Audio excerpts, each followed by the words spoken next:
A boy named Hu Yuanjia was the son of the strongest kung fu master. He was secretly watching and observing his father practicing deadly kung fu techniques.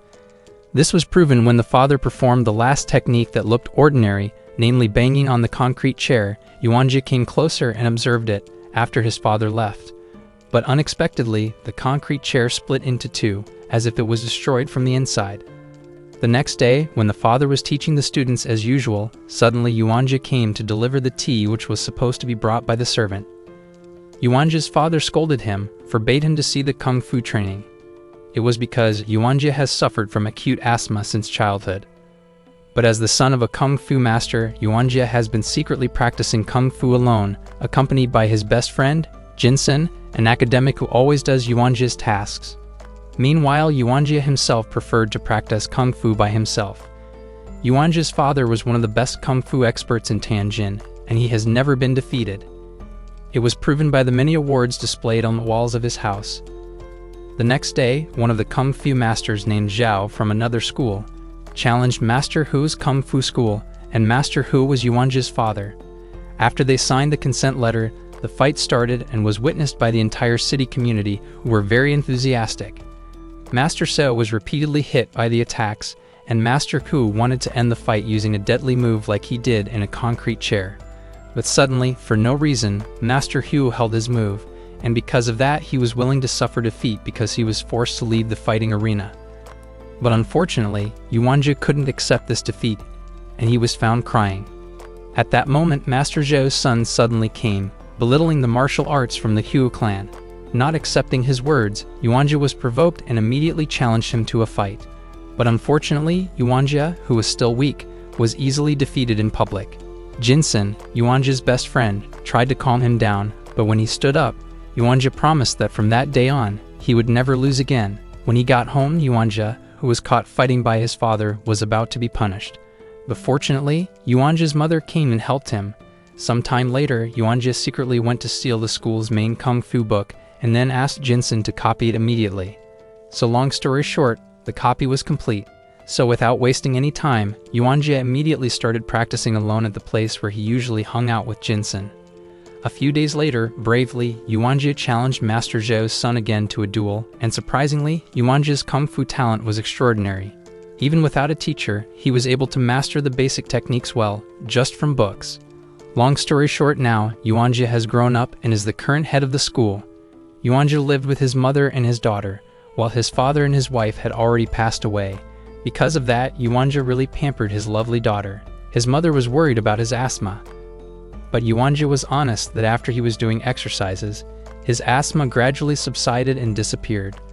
Then, the mother said that Yuanjia had never been defeated, but she advised him that he still had to be careful, because Yuanjia's strongest enemy at the moment was himself. Well, the next day, Yuanjia again got a fight challenge from someone in the city.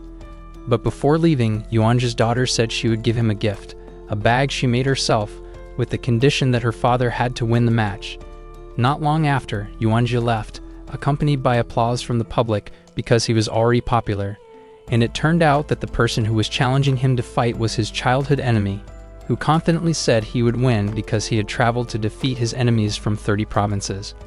And not long after, the fight began. Finally, Yuanjia won the fight. That evening, he held a Thanksgiving at the restaurant owned by his childhood friend, Jinsen. Now he has become a rich and successful entrepreneur, running his restaurant business. But apparently at home, Yuanjia's daughter was waiting for Yuanjia to give him the bag which she had made herself. After that, day after day, there were people trying to try out Yuanjia's kung fu prowess. Until one day, Yuanjia started to get a little arrogant, where he confidently ordered all the masters who registered that day to come forward at once, and succeeded in making them all lose one by one. For his achievements, Yuanjia looked very happy because he had achieved his dream of becoming the #1 kung fu master in the city. While at home, Yuanjia's mother and daughter were always waiting for him, who was now often late for dinner because he often hung out at his friend's restaurant while receiving lots of praise. Besides, the number of his students continued to increase. But unexpectedly, at that time, there was a mysterious man who suddenly whispered to Yuanjia, saying that he had not fully become champion in Tianjin, because he had never fought against the man's adoptive father, Master Chen. Who would have thought that Yuanjia really thought about it, so he confided in Jinsen. As a good friend, Jinsen could only advise that this was more than enough, and Yuanjia should pay more attention to his only child and his mother at home. But Yuanjia still couldn't stand his own ambition, until one night, in panic, Yuanjia's students came to see him and one of them was battered. The student admitted that he had been beaten by Master Qin. Hearing this, Yuanjia immediately became angry and immediately came to meet Master Qin, who happened to be celebrating his birthday at Jinsen's restaurant. That night, without talking much, Yuanjia immediately challenged Master Qin to a fight and signed a consent letter. Even though Jinsen had asked Yuanjia to stop, stubbornly, Yuanjia didn't want to hear his best friend, so Jinsen chose to end his friendship with Yuanjia. And in the end, the duel between them was inevitable. In the end, Yuanjia won the duel using his deadly blow technique. But at that time, one of Master Qin's adopted sons looked very angry and had extraordinary hatred. So the next morning in the early morning, when Yuanjia was walking limply out of his house, Jinsen informed him that Master Qin had died, suffering from his deadly and uncontrolled fists. But it wasn't the worst news. When Yuanjia returned to his house, he found his mother lying covered in blood. At the same time, Yuanjia remembered her daughter, and her condition was the same. Yuanjia's daughter died, holding the bag of coins that she had not had time to give to her father. There, Yuanjia's feelings mixed up and he fell into deep sadness. Full of anger, he immediately went to Master Qin's school. There, Master Qin's adopted son honestly claimed that he was the one who had killed Yuanjia's family. Yuanjia wanted to take revenge, and now it's only Master Qin's wife and daughter who were left alive. But thank God, Yuanjia still has compassion in his heart, so he finally gave up his intention to finish them off. But suddenly, when Yuanjia came out, his students approached him, and they asked one of the impudent students to tell the truth. It was revealed that the reason he was beaten by Master Qin was because when he was drunk, he had abused and insulted Master Qin's wife. Many of Yuanjia's students knew about the incident, but instead they chose to remain silent and deliberately didn't tell Yuanjia, because they wanted their teacher to fight with Master Qin. Hearing that, Yuanjia, who was at his lowest point, could only smile like a madman as he walked away, leaving the city that once made him proud. Long story short, without a penny, Yuanjia boarded a merchant ship that was taking him somewhere. Because he couldn't pay, he was dropped off in a village he didn't know, where he looked like a crazy person who was starving. In various weather conditions, he went through sheltering in a destroyed house, until at one point, he decided to throw himself into the river. But he was still destined to live, because Yuanjia was finally rescued by the villagers. He was cared for by an old woman and her blind granddaughter. They patiently cared for Yuanjia, who looked like he had lost his mind and was weak. A few days later, Yuanjia began to open up, and his health got better. At that time, the kind blind girl took care of Yuanjia like a patient in a hospital, even washing his hair. Yuanjia looked fresh, and now he tried to carry out his usual activities, helping with work in the fields, and it was so calming. While planting rice, Yuanjia's competitive nature appeared, so he tried to get ahead of the others, even though here, he had just learned to plant. So in the morning, the blind girl's younger brother woke Yuanjia and told him that his sister was secretly repairing Yuanjia's planting. Here, Yuanjia learned an important lesson from the girl, that each seed will live, but if planted close and irregularly, then they will not be able to grow. As humans, they must respect each other to live peacefully. Yuanjia spent his days calming his mind while planting with the villagers. One morning, the villagers panicked after getting information that one of the children named Gi, the blind girl's younger brother, had been captured by a neighboring tribe due to his mistake of trying to steal a buffalo. So all the residents went there to apologize and tried to save Gi from being tortured. His grandmother, as the elder in the village, officially apologized. But the arrogant tribal chief did not want to forgive and instead continued to beat Gi. Yuanjia couldn't bear to see that, so he volunteered to take Gi's place to receive the punishment. But the chieftain said that the punishment for adults would be different, because Yuanjia would be beaten with the iron kung fu, a typical from their village. Without the slightest fear, Yuanjia immediately agreed and would not fight back. If Yuanjia was still standing until the incense ran out, then they must free Gi. Yuanjia had contributed to the people of the village, so the village children loved him even more. As the days continued to pass, Yuanjia remembered his daughter again, as he was holding the gift from his daughter, which she had not had the opportunity to give it directly to her father. So the next day, Yuanjia said goodbye, because he wanted to return to his city and intended to visit his family's grave. However, he promised that after his business was done, he would return to meet the girl and her grandmother in the village. Shortly, Yuanjia arrived in Tianjin, which has now changed drastically. That year, various countries in the world began to enter China, and one of the cities was Tianjin, where Yuanjia originated. And now it has been politically and economically controlled by foreign countries. Yuanjia returned to his house, and his household assistant, the most loyal since his father was still around, was still there. Yuanjia began to reflect on everything that had happened up to now, and with confidence he burned all the charters of his victory when he was champion. This was his proof of his awareness of what Kung Fu really was. When he visited the graves of his parents, Yuanjia remembered a moment when his father endured his final blow, which could destroy his opponent's head. And after going through all his contemplation over the last years, he finally realized that his late father was the true champion. The next day, Yuanjia went to Master Qin's place to apologize to Master Qin's wife and child, as well as pay his last respects to the late Master Qin. That afternoon, he went around the city to see the new situation. One time, when Yuanjia bought a newspaper, it was written clearly that a Western fighter named O'Brien was said to have defeated various Chinese Kung Fu masters and belittled Chinese fighters, who he considered to be disease. At that point, O'Brien challenged anyone to come to Shanghai, the arena where the match took place. Because Yuanjia didn't have enough funds to go there, he went back to meet his old friend to ask for help. However, Jinsen, who still felt disappointed in Yuanjia, refused to help him. Until finally, Yuanjia chose to leave, leaving the newspaper on Jinsen's table. Unexpectedly, one afternoon, Yuanjia suddenly received a letter containing an envelope of money from a mysterious person. Without waiting any longer, Yuanjia went straight to the location to fight. But when he was asked to sign the consent letter, Yuanjia said that this time he wanted to fight honorably, because his intention was not to be arrogant, but to restore the dignity of his country, which had been trampled on by an arrogant fighter. On that day, everyone seemed very enthusiastic about welcoming Yuanjia, until finally the fight began.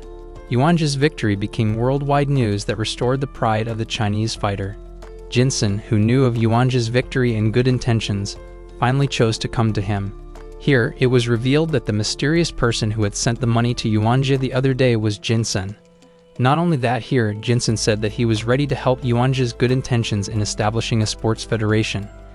Jinsen was a sincere friend, so he also financially supported Yuanjia's vision and mission to make the world see Chinese martial arts as Kung Fu with full of ethics and respect, not a brutal martial arts that doesn't care about someone's lives, like the one done by O'Brien, which made his opponents disabled to death.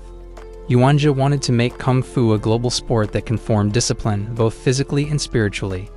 So with the help of Jinsen economically, the Kung Fu school was rebuilt under the name of the Qin Wu Athletic Association. Not long after, the students began to arrive and Chinese Kung Fu again showed its enthusiasm. Meanwhile, in another place, the foreign parties were discussing their disapproval of the defeat of their fighters, which had caused them to lose a lot. Therefore, they made a big plan to defeat Yuanjia, confronting him again with the best fighters from various schools in the world. Long story short, the next day, Jinsen came to Yuanjia and reported that Japan had announced to the public that they would fight Yuanjia in a 1-against-4 fight, opposing the best 4 fighters from various styles of martial arts in the world. It aimed to prove that Chinese martial arts are worthy of being studied worldwide. For the good of the federation that he was built, and to raise the dignity of the country, Yuanjia happily agreed. But before he competed, Yuanjia asked Jinsen to promise to take on the federation they had built after the match was over, because he was going back to the village where the blind girl lived. Yuanjia had promised her to go back there. Long story short, the long-awaited day came, where everyone was very enthusiastic and filled the big building to watch an extraordinary match between Yuanjia and 4 martial arts experts from different countries. Not long after, the first fight began, where Yuanjia fought the best boxer from England. Secondly, he fought the commander of the Belgian cavalry, who was a spear expert in the fight. Thirdly, he fought the world sword champion from France. The 3 previous fighters were defeated easily, but Yuanjia's final opponent was a samurai master expert in Japanese karate, and it seemed he couldn't be underestimated. The bell rang, signaling the next round would continue later, and they would fight with their bare hands. Realizing that their fighters would lose, the foreign party, who didn't want to be humiliated anymore, finally committed a cheat by exchanging Yuanjia's teacup with a deadly poison which would weaken him. When the fight started, it was seen that Yuanjia's condition was not good. His vision began to blur and he suddenly vomited black liquid. Tanaka, as a sporty Japanese fighter, immediately stopped the match because he also didn't know that there was a person who had poisoned Yuanjia. Meanwhile, Yuanjia said to his colleagues that he had been poisoned. Knowing that his teacher was poisoned, one of Yuanjia's students wanted revenge, But Yuanjia advised him that revenge would only bring endless hatred, the same as what he experienced before. As a true friend, Jinsen wanted to take Yuanjia to the hospital and asked him to forget about the match. But unexpectedly, Yuanjia, with his big soul, said that if he stepped down right now, then his country's martial arts would continue to be trampled upon by foreign countries. Yuanjia also apologized to Jinsen because he had only recently realized what Kung Fu really meant. In the end, bravely, Yuanjia returned to the arena with pale faces, while the Chinese people seemed to continue to burn their enthusiasm, supporting Yuanjia to the hilt. Tanaka has warned him not to continue the match, but Yuanjia still wanted to continue the match with his weak condition. Yuanjia looked worse as the fight continued, and it was clear that he endured the pain until finally Tanaka's attack hit his throat.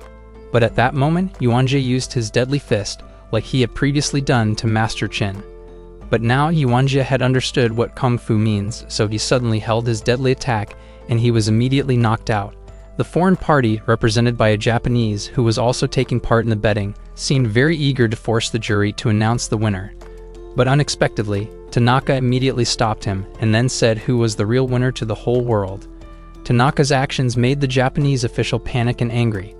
But Tanaka said that in fact he was the one who lost, if only Yuanjia had continued with his deadly fists. Tanaka, who was fair, also realized that they cheated by poisoning Yuanjia. Thus, Yuanjia has become a legend in Kung Fu, and his goodness teaches that Chinese martial arts are not actually for arrogance and killing others.